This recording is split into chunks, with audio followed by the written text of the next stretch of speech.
Physics को cover कर चुके हैं, उसके जितने भी चैप्टर थे उन सारे क्वेश्चंस को हमने कवर कर लिया है। आज हम लोग केमिस्ट्री स्टार्ट करेंगे और ये सारे क्वेश्चंस भी ज्ञान बिंदु जीएस एकेडमी से हम लोग ले रहे हैं।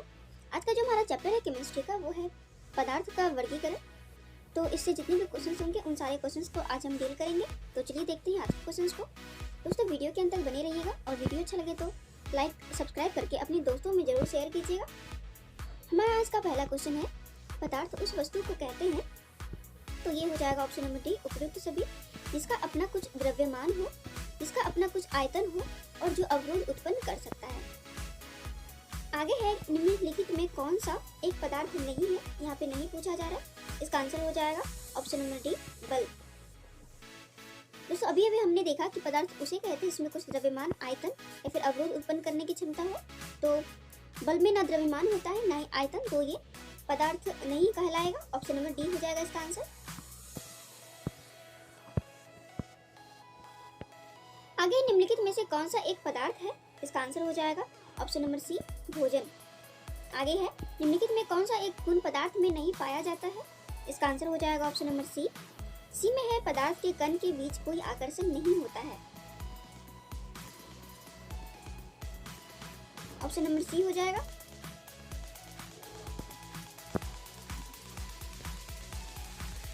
अगला क्वेश्चन है पदार्थ के भौतिक वर्गीकरण में निम्न में कौन एक शामिल नहीं है, इसका आंसर हो जाएगा ऑप्शन नंबर बी धातु। अगला क्वेश्चन है पदार्थ की मुख्य कितनी अवस्था में पाए जाते हैं, इसका आंसर हो जाएगा ऑप्शन नंबर सी 3। मुख्य रूप से 3 ही स्टेट होता है, ठोस, द्रव और गैस। इसका आंसर हो जाएगा ऑप्शन नंबर सी। आगे पदार्थ के अवस्थाओं की अधिकतम संख्या कितनी है, तो इसका आंसर हो जाएगा ऑप्शन नंबर ए 5।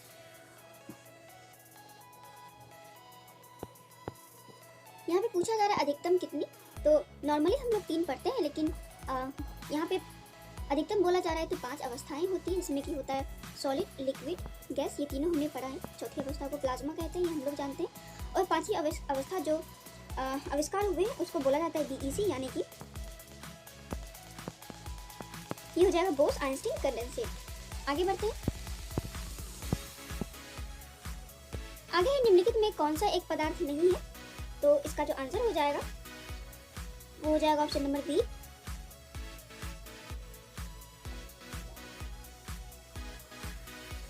उष्मा।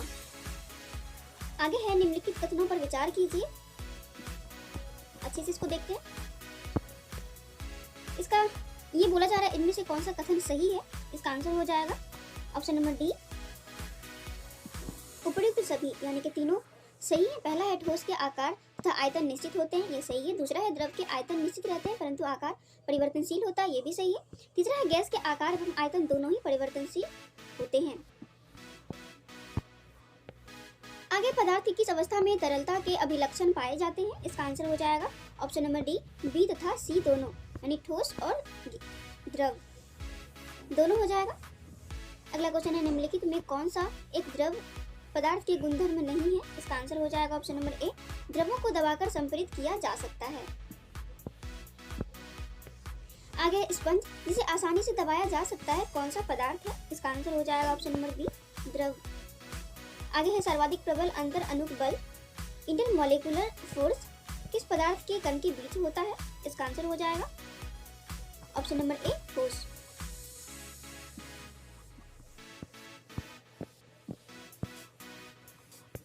आगे निम्नलिखित कथनों पर विचार कीजिए, उपरोक्त में से कौन सा कथन सही है, इसका आंसर हो जाएगा ऑप्शन नंबर सी 1 और 2 दोनों। पहला है ठोस के कणों के बीच अंतर अणुक बल, अंतराण्विक बल जो होता है वो सबसे अधिक होता है, सही है। दूसरा है गैसों के कणों के मध्य अंतराण्विक स्थान सबसे अधिक होता है, ये भी सही है। आगे गैसों में ना तो निश्चित आकार है ना ही निश्चित आयतन होता है, क्यों, इसका आंसर हो जाएगा ऑप्शन नंबर सी। गैसों के कण का निश्चित स्थान नहीं होता है तथा ये कण किसी भी तरफ गति करने के लिए स्वतंत्र होते हैं। ये एक कारण है कि गैसों में ना तो निश्चित आकार होता है और ना ही निश्चित आयतन। आगे निम्नलिखित में कौन एक सही नहीं है, इसका आंसर हो जाएगा ऑप्शन नंबर डी ठोसों में विसरण बहुत अधिक मंद गति से होता है, ऑप्शन नंबर डी हो जाएगा। आगे है वह बल जो पदार्थ के कणों को एक साथ बांधकर रखता है, क्या कहलाता है? इसका आंसर हो जाएगा ऑप्शन नंबर बी, अंतरान्विक बल। आगे दोस्तों किसी ठोस का सीधे वाष्प में परिवर्तन क्या कहलाता है? इसका आंसर हो जाएगा ऑप्शन नंबर डी, ऊर्ध्वपातन। आगे निम्नलिखित में कौन सा एक युग्म सुमेलित नहीं है? इसका आंसर हो जाएगा ऑप्शन नंबर सी, गैस का द्रव में परिवर्तन, जमना। तो ये गलत हो जाएगा। आगे है किसी गैस का सीधे ठोस में परिवर्तन क्या कहलाता है? इसका आंसर हो जाएगा ऑप्शन नंबर ए, ऊर्ध्वपातन।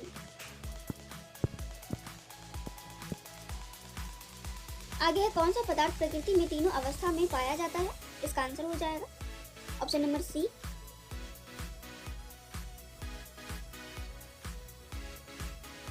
NH3।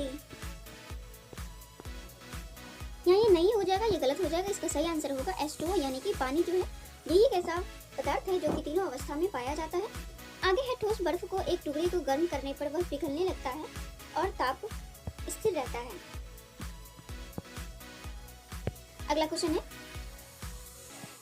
किसी पदार्थ द्वारा अधिकृत स्थान कहलाता है? इसका आंसर हो जाएगा ऑप्शन नंबर डी, आयतन।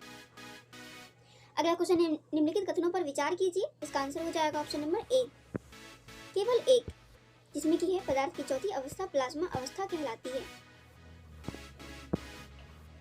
आगे दोस्तों डैश पदार्थ की इन अवस्थाओं में एक है जो बहुत ही कम घनत्व वाली गैस को अत्यंत कम तापमान के तहत ठंडा करके प्राप्त होती है। इसका आंसर हो जाएगा ऑप्शन नंबर सी, बोस-आइंस्टीन घनीभूत। अगला क्वेश्चन है गर्म करने पर ठोस को सीधे वाष्प में और ठंडा करने पर वाष्प को सीधे ठोस में परिवर्तन क्या कहलाता है? इसका आंसर हो जाएगा ऑप्शन नंबर बी, ऊर्ध्वपातन।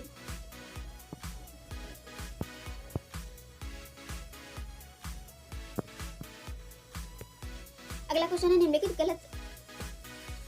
में गलत कथन कौन सा है? इसका आंसर हो जाएगा ऑप्शन नंबर ए, किसी द्रव को संपीड़ित करना आसान होता है जबकि गैस को कठिन। ये गलत हो जाएगा। आगे गैसों की भांति ठोसों को संपीड़ित नहीं किया जा सकता है, क्यों? इसका आंसर हो जाएगा ऑप्शन नंबर ए, ठोस पदार्थ में अंतरान्विक स्थान अत्यंत कम होता है। आगे निम्नलिखित में सही कथनों की पहचान करें। इसका आंसर हो जाएगा ऑप्शन नंबर डी, गैस का आयतन अनिश्चित होता है। तो ये सही हो जाएगा। आगे दोस्तों निम्नलिखित में किसमें अंतरान्विक बल प्रबलतम है, यानी कि सबसे ज्यादा है? इसका आंसर हो जाएगा ऑप्शन नंबर डी, दाल।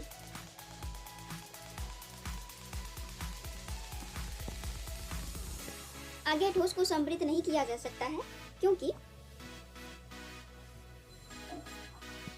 इसका आंसर हो जाएगा ऑप्शन नंबर डी, उपयुक्त सभी, यानी कि तीनों हो जाएगा, क्योंकि इनमें अंतरान्विक बल प्रबलतम होते हैं।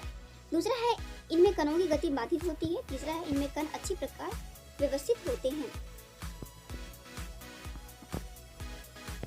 आगे है निम्नलिखित में कौन एक छद्म ठोस है? इसका आंसर हो जाएगा ऑप्शन नंबर बी, 2 और 4। 2 में है रबर और 4 में है कोलतार के आसवन के बाद बचा हुआ ठोस कोक। अगला क्वेश्चन है निम्नलिखित में कौन सा कथन असत्य है? इसका आंसर हो जाएगा ऑप्शन नंबर डी, उपयुक्त सभी, दोनों हो जाएगा। इसमें कि पहला कथन है सभी ठोस पदार्थ का बराबर आयतन परमाणुओं की समान संख्या रखता है। दूसरा है सभी ठोस पदार्थों के बराबर आयतन समान अणुओं की संख्या रखता है। आगे दोस्तों निम्नलिखित में कौन अक्रिस्टलीय ठोस पदार्थ है? इसका आंसर हो जाएगा ऑप्शन नंबर बी, क्वार्ट्ज कांच। आगे है कुछ क्रिस्टल दाब आरोपित करने पर विद्युत प्रवाह उत्पन्न करते हैं, यह घटना क्या कहलाती है? इसका आंसर हो जाएगा ऑप्शन नंबर सी, पीजो विद्युत। अगला क्वेश्चन है निम्नलिखित में कौन सा कथन सही है? इसका आंसर हो जाएगा ऑप्शन नंबर डी, डी में है क्वथन एक स्थूल परिघटना है किंतु वाष्पन एक सतही परिघटना है। अगला क्वेश्चन है दोस्तों गैसों के संबंध में कौन सा कथन सही नहीं है? इसका आंसर हो जाएगा ऑप्शन नंबर डी, गैस का भार उस पात्र को तौलकर ज्ञात नहीं किया जा सकता है जिसके गैस के अंदर भरी हुई है। आगे निम्नलिखित में कौन ऊर्ध्वपातित पदार्थ नहीं है? इसका आंसर हो जाएगा ऑप्शन नंबर सी, फिटकिरी। आगे है पदार्थ की 5वीं अवस्था को प्राप्त करने हेतु वर्ष 2001 में किस वैज्ञानिक को नोबेल पुरस्कार दिया गया? इसका आंसर हो जाएगा ऑप्शन नंबर डी, इनमें से सभी। जिसमें कि है एरिक ए कार्नेल, दूसरा है वोल्फगैंग कैटरले और तीसरा है कार्ल ई वेमेन। आगे दोस्तों वृहद अणु यानी कि सुपर एटम की अवधारणा पदार्थ की किस अवस्था से जुड़ा हुआ है? इसका आंसर हो जाएगा ऑप्शन नंबर डी बीईसी यानी बोस आइंस्टीन कंडेंसेट, पदार्थ की पांचवी अवस्था से जुड़ा हुआ है। आगे है सूर्य एवं अन्य तारों की अवस्था है, इसका आंसर हो जाएगा ऑप्शन नंबर सी, ये प्लाज्मा अवस्था में होते हैं। नेक्स्ट है सौर मंडल में प्लाज्मा अवस्था की उत्पत्ति का क्या कारण है? इसका आंसर हो जाएगा ऑप्शन नंबर सी उच्च ताप। उच्च ताप के कारण ये सभी प्लाज्मा अवस्था में होते हैं। आगे प्रदीप्ति ट्यूब तथा नियॉन संकेतक बल्ब में पदार्थ की कौन सी अवस्था प्रकाश उत्पन्न करता है? इसका आंसर हो जाएगा ऑप्शन नंबर ए प्लाज्मा। आगे एक ही प्रकार के कणों से बने पदार्थ को क्या कहते हैं? इसका आंसर हो जाएगा ऑप्शन नंबर ए तत्व। अगला क्वेश्चन है दो या दो से अधिक तत्वों के एक निश्चित अनुपात में संयोग करने से बना पदार्थ क्या कहलाता है? इसका आंसर हो जाएगा ऑप्शन नंबर सी यौगिक। अगला क्वेश्चन है दोस्तों निम्नलिखित में से कौन एक शुद्ध पदार्थ है? इसका आंसर हो जाएगा ऑप्शन नंबर ए तीन। आगे है धातु तथा अधातु प्रकार है, इसका आंसर हो जाएगा ऑप्शन नंबर ए तत्व के। ये तत्व के पदार्थ होते हैं धातु और अधातु। अगला क्वेश्चन है निम्नलिखित में कौन सा एक यौगिक है? इसका आंसर हो जाएगा ऑप्शन नंबर बी जल। आगे निम्नलिखित कथनों पर विचार कीजिए, इसका आंसर हो जाएगा ऑप्शन नंबर सी एक और दो दोनों। एक है जल एक यौगिक है लेकिन मिश्रण नहीं है, दूसरा है वायु एक मिश्रण है यौगिक नहीं है। आगे खड़िया क्या है यानी CaCO3 क्या है? तो इसका आंसर हो जाएगा ऑप्शन नंबर बी ये एक यौगिक है।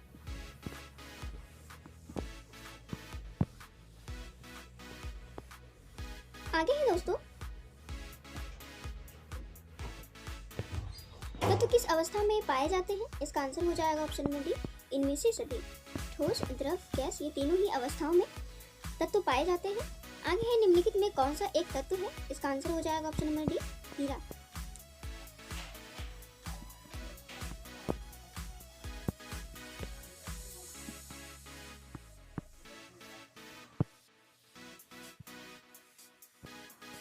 अगला है निम्नलिखित में कौन सा एक यौगिक है? इसका आंसर हो जाएगा ऑप्शन नंबर बी जल। आगे निम्नलिखित में कौन ना तो बल्ब है और ना ही यौगिक? इसका आंसर हो जाएगा यहाँ पे बल्ब नहीं, यहाँ पे तत्व होगा। ना तो तत्व है और ना ही यौगिक, इसका आंसर हो जाएगा ऑप्शन नंबर डी वायु। आगे निम्नलिखित में कौन सा कथन यौगिक के बारे में सही नहीं है? इसका आंसर हो जाएगा दोस्तों ऑप्शन नंबर ए यौगिकों में पदार्थ की मात्रा का संयोजन अनिश्चित होता है। अगला क्वेश्चन है कोयला है, इसका आंसर हो जाएगा ऑप्शन नंबर ए तत्व।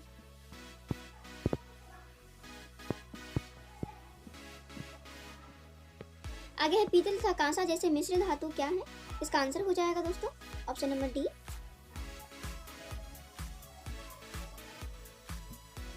मिश्रण।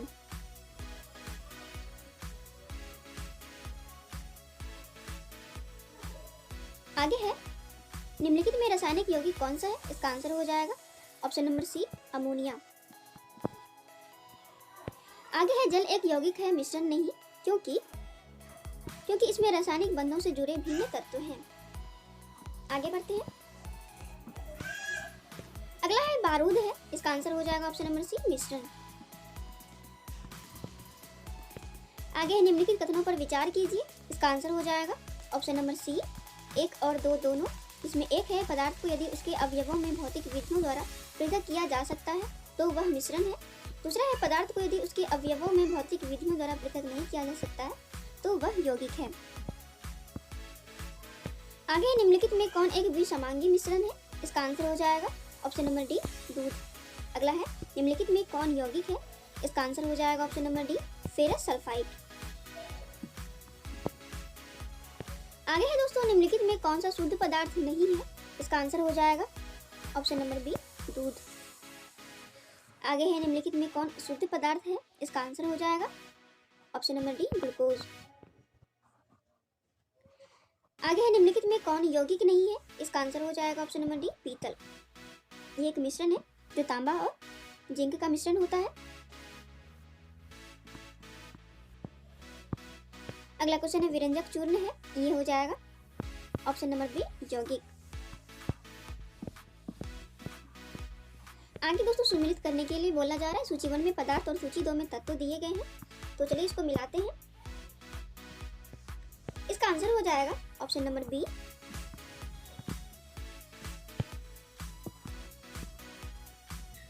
ए का हो जाएगा 4 हीरा, ये कार्बन का प्रूफ है। बी का हो जाएगा 1 संगमरमर, ये कैल्शियम का प्रूफ है। सी का हो जाएगा 2 रेत बालू, ये सिलिकॉन। डी का हो जाएगा 3 माणिक्य एल्यूमिनियम। आगे है वह पदार्थ जो वायु जलकर और कार्बन डाइऑक्साइड देता है, क्या कहलाता है? इसका आंसर हो जाएगा ऑप्शन नंबर बी यौगिक। आगे निम्नलिखित में कौन शुद्ध पदार्थ है? इसका आंसर हो जाएगा ऑप्शन नंबर सी आश्रित जल। आगे है निम्नलिखित में कौन सा कथन यौगिक के बारे में सही नहीं है? इसका आंसर हो जाएगा ऑप्शन नंबर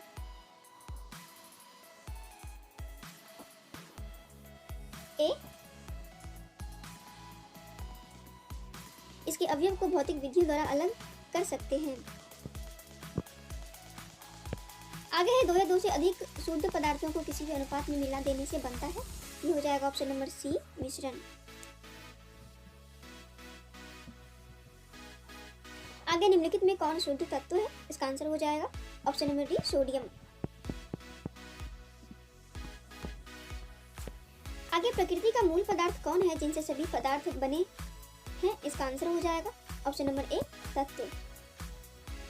आगे निम्नलिखित में कौन 2 तत्वों का मिश्रण है? इसका आंसर हो जाएगा दोस्तों option number C hydrogen oxygen. आगे निम्नलिखित में कौन समांग मिश्रण नहीं है? इसका आंसर हो जाएगा दोस्तों ऑप्शन नंबर बी धुआं। अगला क्वेश्चन है सोडा वाटर किस तरह का मिश्रण है?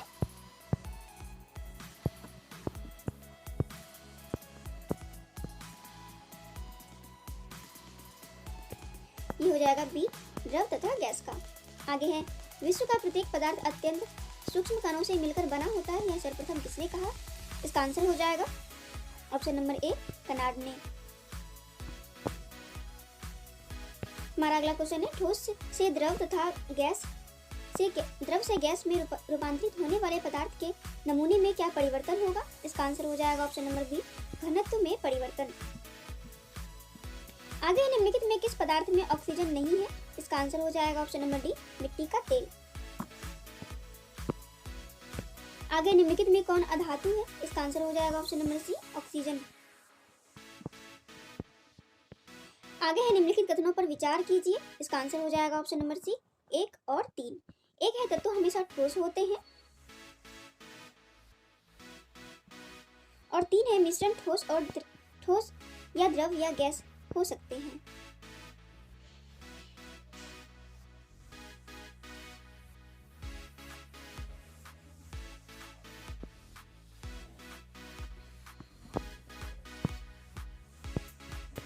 आगे है सोडियम क्लोराइड तथा अमोनियम क्लोराइड के मिश्रण को किसके द्वारा पृथक किया जा सकता है? इसका आंसर हो जाएगा दोस्तों ऑप्शन नंबर ए उद्दीपातन।